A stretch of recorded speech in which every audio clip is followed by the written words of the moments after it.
thank you very much. አመሰግናለሁ።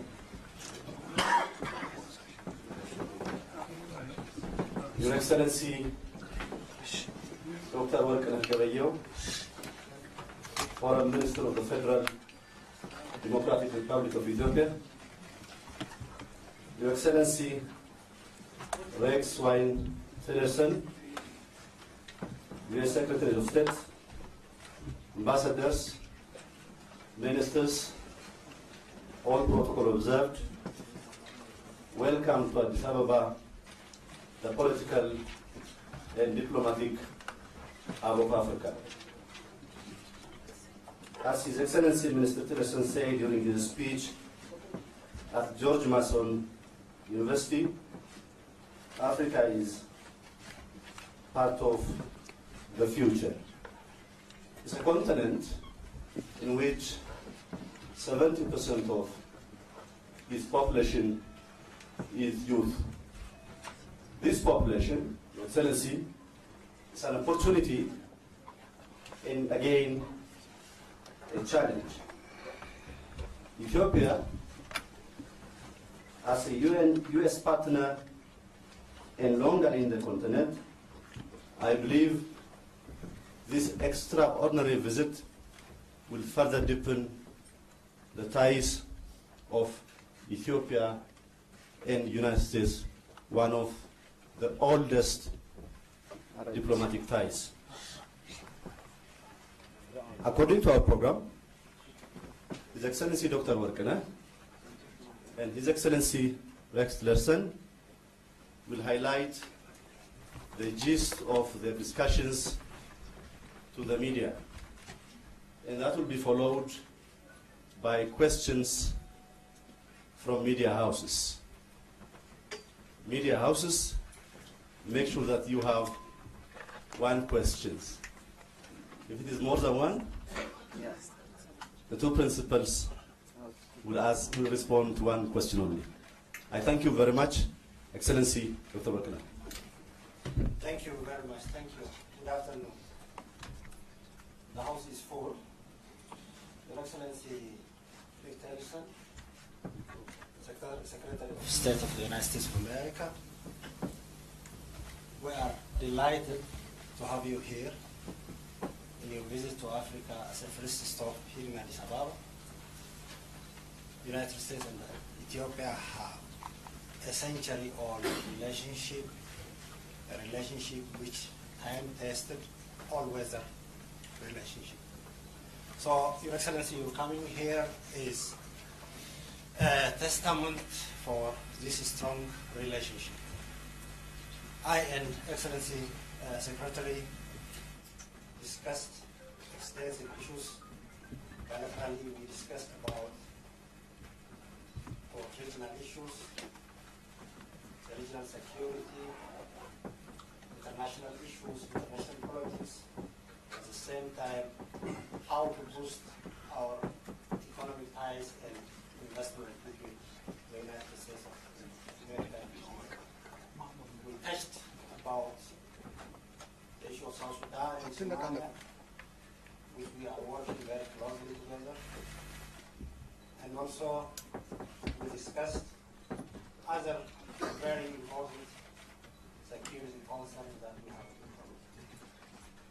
And also, I explained to Excellency about our situation, the country's situation, the transition that we are in the process, and we are very thankful that the United States of America is a close friend, which working with us in all aspects, especially in economic areas. So it was very cordial, candid, and very fruitful discussion. And thank you so much, Your Excellency. Thank you as well, Excellency, for the warm welcome and hospitality. And we just had a very enjoyable lunch where we were able to continue our discussion with a number of members of both of our delegations, which is always useful to gain a greater understanding of each other. I also want to welcome both the local press and the foreign media as well to this event. And we do appreciate our partnership, and particularly at such a critical time for Ethiopia. Also look forward to my meeting later today with the Prime Minister.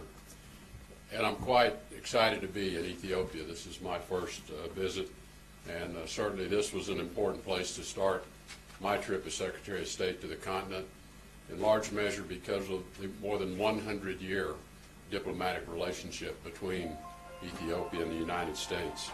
It's been an enduring relationship, as the Foreign Minister described it, an all-weather relationship that even when storm clouds gather, we remain friends and have always worked through challenges together.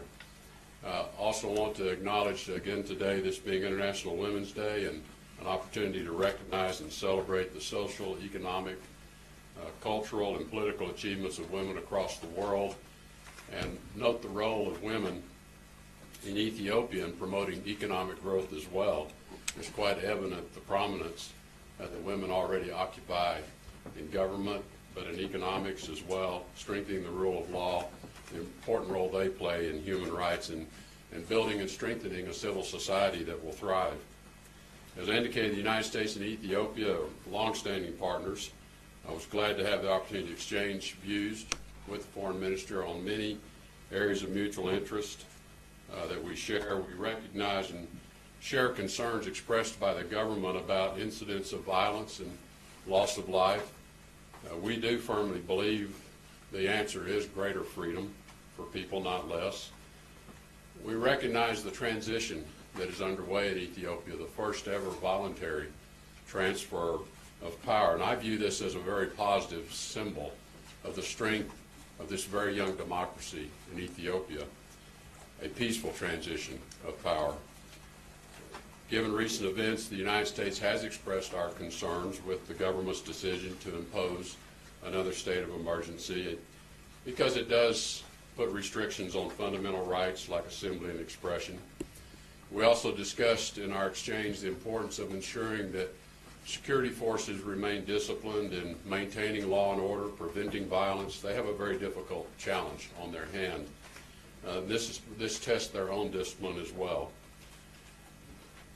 We firmly believe that democratic reform, economic growth, and lasting stability are best addressed through an inclusive political process rather than through the imposition of restrictions. And we encourage the Ethiopian people as well to maintain patience, maintain support for your government through this change, through this transition, but also in pursuing this journey of democracy, which takes time and effort. Democracy is not easy. It takes a lot of work. But staying with it, lasting change will come about, and do not resort to violence. Violence is simply never a solution. I was able to raise these concerns because of this very, very strong relationship that exists between Ethiopia and the United States, and we share so many values as partners. We want Ethiopia as a country to succeed and prosper, and we're confident that they will succeed and prosper, providing many, many economic benefits, not just for the Ethiopian people, but for the neighboring countries in Africa, and ultimately for U.S. business interests as well. We welcome the proactive steps that have already been taken with the release of thousands of prisoners, including journalists and political leaders, and we encourage additional concrete measures to allow greater political freedom of expression. As the seat of the African Union, Ethiopia plays a critical and significant role in leadership in the region, throughout the continent and the world, and we appreciate its efforts to further our mutual goals of peace and prosperity on the continent. This is especially true of our shared security interest as the largest contributor. Ethiopia is the largest contributor to UN peacekeeping operations. They play a vital role in AMISOM in Somalia, as well as peacekeeping efforts in Sudan and South Sudan. We have shared treasure together in trying to advance the cause of peace, and we have shared blood together in this advancement of the cause of peace, and we acknowledge that. Ethiopia's influence in supporting the security of Somalia and Djibouti are particularly important at this time to keep global commerce routes open. These routes through the Red Sea affect billions of people around the world in terms of their economic stability. And we discussed the United States is eager to help Ethiopia liberalize its economy. We think it's going to bring great opportunity and attract many business interests as they continue the process of reform and liberalization, strengthen its judicial and commercial institutions, and assist in humanitarian emergencies here and throughout the region, including the almost 1 million refugees that currently reside in Ethiopia. And we need to recognize Ethiopia's generosity in hosting those refugees. The United States is a long-term friend and partner of Ethiopia. We look forward to working with you as the people of Ethiopia seek greater peace, democracy, and prosperity, all of which we know you will succeed in achieving. Thank you. Thank you so much, Excellencies. Now back to the media. Babu Yared From EBC.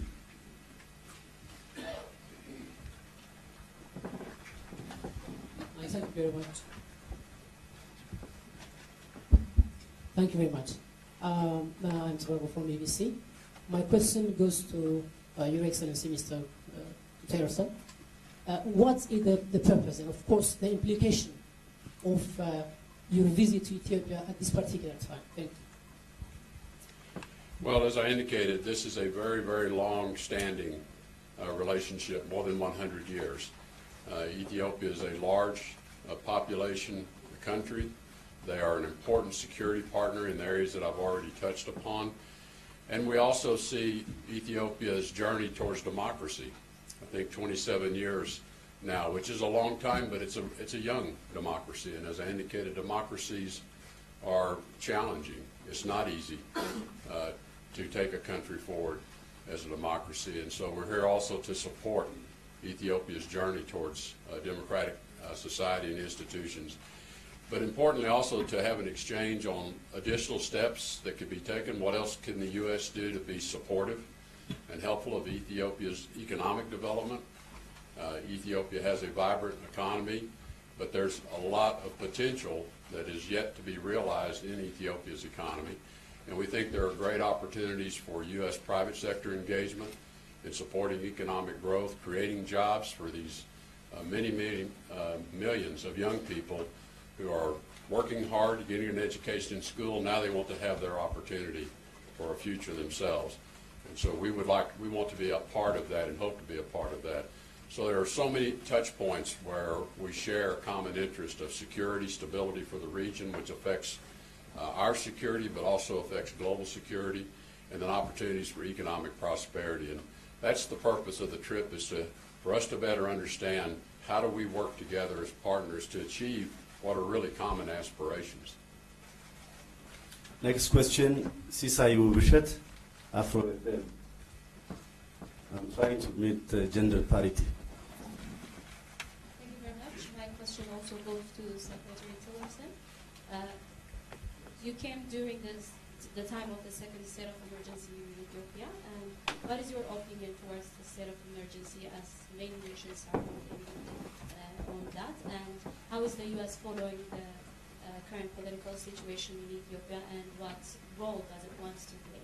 Thank you very much. Well, as I indicated, first and foremost, I want to acknowledge this voluntary transfer of power. We think that's a very powerful symbol to the strength of the democratic process here in Ethiopia. And we think it's important that the parliament, which has been elected by the Ethiopian people, decide who the next leader should be. That's the way democracy should perform. So I want to first acknowledge the very positive aspects of what is happening. I know it's challenging for the country, it creates uncertainty, and that is the hard part of democracy. But we support this peaceful transfer of power. As to the state of emergency, as I indicated, we believe ultimately giving people greater freedom gives them a greater investment in this democracy as well. And so we appreciate the government's responsibility to maintain control and not allow violence to break out and harm innocent people as well who may become victims of violence. It is important that the country move on past the state of emergency as quickly as possible. We hope that can occur As I said, we're encouraged that a number of steps have been taken to release large numbers of people who have been detained. That's an important step. But the citizens of Ethiopia have a responsibility as well to behave in a nonviolent way. And we hope the government allows that nonviolent expression to take place. This is all part of understanding how to best serve the citizens of Ethiopia. Thank you very much.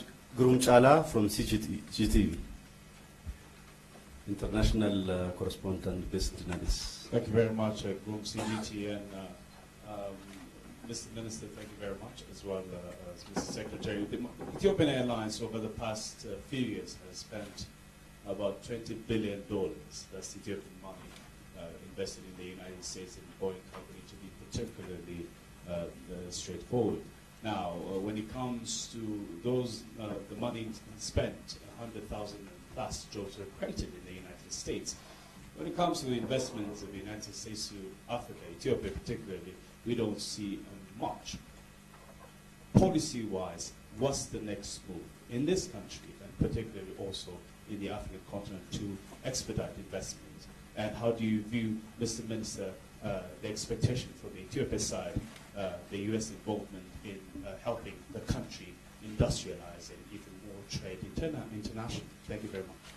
Well, we had a very robust discussion of economic opportunities and the potential economic opportunities that we see within Ethiopia.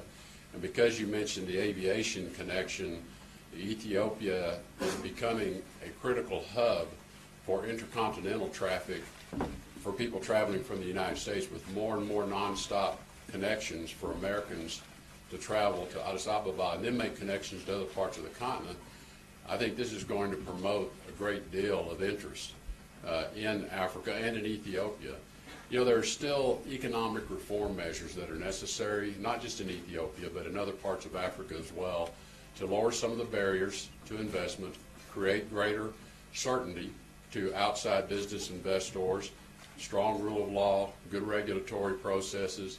The more privatization of holdings as possible creates opportunities. But we understand this is all part of governments in transitions, economies in transitions. But that's what we encourage, is what are the areas of opportunity where we believe there will be strong interest in U.S. companies to participate. I commented on, in our discussions, what we understand soon to be completed, a continental free trade agreement. And we believe stimulating intracontinental economic activity and trade from countries on the continent is actually going to create even more opportunity for inbound foreign investment, and certainly U.S. business interest in wanting to be a part of the intracontinental trading system as well. Similarly, with the civil aviation agreement that's being negotiated through the African Union, that once again is going to just tie the continent more closely together, more efficiently. All of these are very positive conditions for outside businesses to want to participate and be a part of. So I think a number of very positive steps are being taken. And I think it's really ensuring that American businessmen and investors understand what are the opportunities here. And we had discussions about how to do that as well. Recently creating an American Chamber of Commerce, Ethiopian Chamber of Commerce partnership is going to be very important to exposing American businesses to the opportunities here. So I think there's a lot of it in front of us yet to come. And as the conditions are created and some of these pieces come into place, I think American business and private sector interest is going to grow in Ethiopia. As Secretary has said, that the issue of investment and trade is also one of the agendas that we have discussed with Secretary previously. Africa is a future continent, as Secretary said, and Africa is a population who have more than 70% of youths and skilled. So coming to Africa is, by all measurements, will benefit the business and the investment of America. So we are expecting more investors to come to Ethiopia and Africa. We are expecting more business from here to the United States of America and from America to Ethiopia. Ethiopian Airlines is one of the largest airlines who have the largest passengers from here, from Africa to the United States of America and vice versa. This trade relationship will continue, and we hope that this visit also assist a lot to this boosting this investment in trade. Last question, Kylie Atwood, CBS. Thank you. Secretary Tillerson, I want to pivot to North Korea for a moment. South Korea now says that Kim Jong-un is willing to negotiate with the U.S. on abandoning his nuclear program. You said that you are listening to North Korea, and you said that the message from them will come very explicitly. Is this the message that you needed to hear? And are you worried that the South Koreans are overeager? Can the U.S. now commit to negotiations with North Korea? And I have to ask you one more question about Russia. Only one question. I got cut off last time. Can I ask one more? Thank you. Russian Foreign Minister Lavrov is said to be here in Ethiopia at the same time as you, and the Russian embassy says he's actually staying at this same hotel. He says there have been talks of you and he meeting. Do you plan to meet with him while you're here? And if not, what does that say about U.S. diplomacy? That you refuse an opportunity to meet face-to-face to express U.S. frustrations over Russia's continued military campaign in Syria? Thank you. I think there's 5 or 6 I'm questions. sorry, but we had to do it. First, with respect to North Korea, I think as President Trump has indicated, potentially positive signals coming from North Korea by way of their intra-Korean dialogue with South Korea. We maintain very, very close communication with President Moon of the Republic of Korea. They are keeping us well informed of their meetings, the content of those meetings and the nature of those meetings. And we're providing them input as well. In terms of direct talks with the United States, and you asked negotiations, and we're a long ways from negotiations. I think we just need to be very clear-eyed and realistic about it. I think the first step, and I've said this before, is to have talks, have some kind of talks about talks, because I don't know yet until we are able to meet ourselves face-to-face with representatives of North Korea, whether the conditions are right to even begin thinking about negotiations. And that's kind of the current state of play. With respect to my meeting, Foreign Minister Lavrov, I've lost track of how many meetings he and I had last year. So any notion of us rejecting diplomatic engagement is really silly. That's just silly. We have had extensive negotiations, contact, dialogue. We have strategic dialogues. We have a number of mechanisms by which we talk to one another. I was unaware Foreign Minister Lavrov was going to be here at the same time I was until a couple of days ago, and I'm unaware of any outreach to want to meet until I was on my way over here. My schedule's largely set, so if it doesn't work out here, he and I see each other often around the world, and we have each other's telephone numbers, and we do use them. I thank you, Excellencies. Thank you, media houses.